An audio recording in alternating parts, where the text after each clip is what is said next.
കൂടുതൽ കോച്ചുകളുമായി എറണാകുളം ബാംഗ്ലൂർ വന്ദേ ഭാരതിന്റെ സർവീസ് ആരംഭിക്കുകയാണ്. Flag off ചടങ്ങിന് മുന്നോടിയായി കേന്ദ്രമന്ത്രി സുരേഷ് ഗോപി സംസാരിക്കുന്നു. തത്സമയം ഈ സർവീസ് നമുക്ക് തുടങ്ങാൻ സാധിച്ചത് അന്ന് 8 കോച്ചുകൾ മാത്രമുള്ള റേക്കാണ് നമുക്ക് ലഭിച്ചിരുന്നത്. അന്ന് മുതൽ ഇത് 16 ആക്കണം, ഇത് തിരുവനന്തപുരം വരെയും എക്സ്റ്റെൻഡ് ചെയ്യണമെന്ന് പറയുന്ന മലയാളികളുടെ ആവശ്യം. അതല്ല, ബോർഡറിലുള്ളവർക്കും വരാൻ പറ്റണം, നാഗർകോവിൽ വരെ എത്തിക്കണമെന്ന് പറയും. പക്ഷേ വന്ദേ ഭാരതിനെ സംബന്ധിച്ച് ഒരു രാത്രി 12 മണി തുടങ്ങി അടുത്ത രാത്രി 12 മണി വരെയുള്ള ഒരു ക്ലോക്ക് മെയിൻ്റനൻസ് ഇതിൻ്റെ ഇത് കടന്നു പോകുന്ന പ്രദേശം ആ ക്ലോക്കിലേക്ക് നമുക്ക് അറ്റാച്ച് ചെയ്യേണ്ടത് വളരെ അത്യാവശ്യം. ഒരു മിനിമം മാൻഡേറ്ററി കോൾ അതിലുണ്ട്.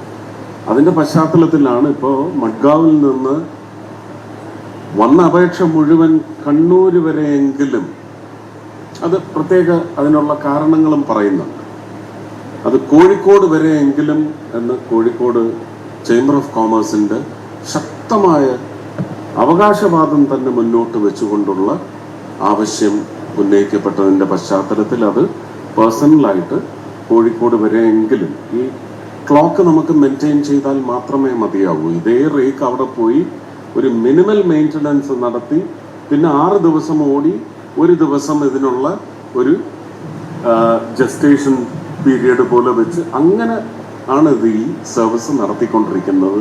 അതുകൊണ്ട് തന്നെയാണ് ഒരുപക്ഷെ ശ്രീ ഹാരിസ് ബീരാൻ പറഞ്ഞതും നമുക്ക് കൂടുതൽ വന്ദേ ഭാരതുകൾ എന്ന് പറയുന്നതിനേക്കാൾ ഭംഗി നമ്മുടെ ഇന്ത്യയിൽ ഓടുന്നതടക്കം ഏറ്റവും കൂടുതൽ ടിക്കറ്റഡ് ട്രാവൽ നടത്തുന്ന മലയാളികൾക്ക് ആദരസൂചകമായി എല്ലാ ട്രെയിനുകളും വന്ദേ ഭാരതാക്കി മാറ്റണം എന്ന് പറയുന്നതാവും കുറച്ചുകൂടി അല്ലേ യുക്തിസഹം എന്ന അവസ്ഥയിൽ വന്ദേ ഭാരത് നമ്മുടെ യാത്രാ സൗകര്യത്തിൻ്റെ ഒരു ഹിമാലയൻ പർവ്വതമായി മാറിക്കഴിഞ്ഞിരിക്കുന്നു. ഈ 16ലേക്ക് കൊണ്ടുവന്നതിൻ്റെ പശ്ചാത്തലം ചോദിച്ചാൽ, ഇത് ശ്രീ കൃഷ്ണദാസ് റെയിൽവേ ബോർഡിൽ ഉണ്ടായിരുന്ന സമയത്ത് അദ്ദേഹം ആവശ്യപ്പെട്ടതനുസരിച്ചാണ് ആദ്യം ഇത് മിനിസ്റ്ററുടെ ഉന്നയിക്കുന്നത്. അതിന് തന്നെ കുറച്ച് കാലതാമസം എടുത്തു. അങ്ങനെയാണ് ഇത് വരുന്നത്. ഈ 16ലേക്ക് എന്നുള്ളതിന് പ്രധാനപ്പെട്ട കാരണം കഴിഞ്ഞ ഒരു 5 ദിവസം മുമ്പ് ഏഷ്യാനെറ്റ് അടക്കമുള്ള മാതൃഭൂമി എല്ലാവരും ഡൽഹിയിൽ ലക്ഷക്കണക്കിന് ആൾക്കാർ കെട്ടിക്കിടക്കുന്നു, മുംബൈയിൽ കെട്ടിക്കിടക്കുന്നു, പൂനെയിൽ കെട്ടിക്കിടക്കുന്നു, രാജസ്ഥാനിൽ കെട്ടിക്കിടക്കുന്നു. റെയിൽവേക്ക് ഉത്തരവാദിത്വമില്ല. ഇത് വഴി മറ്റ് യാത്രാ മാർഗങ്ങളിലൂടെ ചോര ഊറ്റി കുടിക്കുന്ന, മാംസം കടിച്ചു പറിക്കുന്ന കഴുകന്മാർക്ക് ഈ യാത്രാ സൗകര്യത്തിൻ്റെ ചൂഷണത്തിനുള്ള അവസരം ഒരുക്കുന്നു എന്ന് പറഞ്ഞതിൻ്റെ പശ്ചാത്തലത്തിലാണ് ബംഗളൂരുവിൽ നിന്നുള്ള ഒരു ലോഡ് എപ്പോഴും, പ്രത്യേകിച്ച് ഓണം, പൂജ, ക്രിസ്മസ്, വിഷു ഇങ്ങനെയുള്ള ഉത്സവ കാലങ്ങളിലൊക്കെ ഒരു സമ്മർദ്ദം എന്ന് പറയുന്നത് രാജ്യസഭയിൽ MP ആയിരിക്കുന്ന സമയം മുതലാണ്. എനിക്ക് തോന്നുന്നു ഒരുപക്ഷെ മുംബൈയേക്കാൾ കൂടുതൽ അപേക്ഷകൾ റെപ്രസെൻറ്റേഷൻ വന്നിട്ടുള്ളത് ബംഗളൂരു മലയാളി കമ്മ്യൂണിറ്റീസിൽ നിന്നാണ്, അസോസിയേഷനുകളിൽ നിന്നാണ്.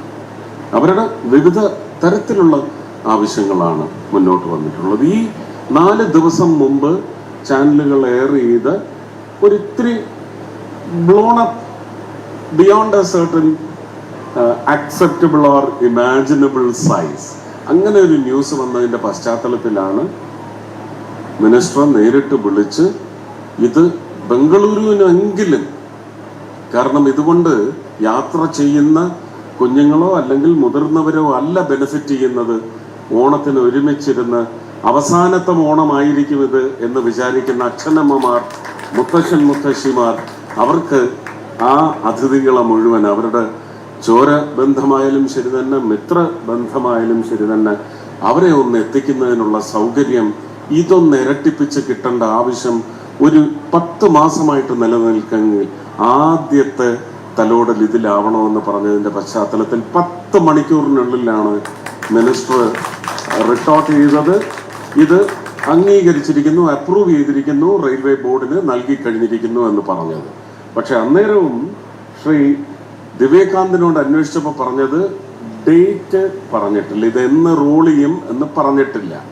ഓണം കൂടുതൽ കോച്ചുകൾ ഉൾപ്പെടുത്തിയ വന്ദേ ഭാരത് ട്രെയിനിന്റെ ഫ്ളാഗ് ഓഫ് ചടങ്ങിന് മുന്നോടിയായി കേന്ദ്രമന്ത്രി സുരേഷ് ഗോപി സംസാരിക്കുകയായിരുന്നു. തത്സമയ ദൃശ്യങ്ങളാണ് പ്രേക്ഷകർ കണ്ടത്.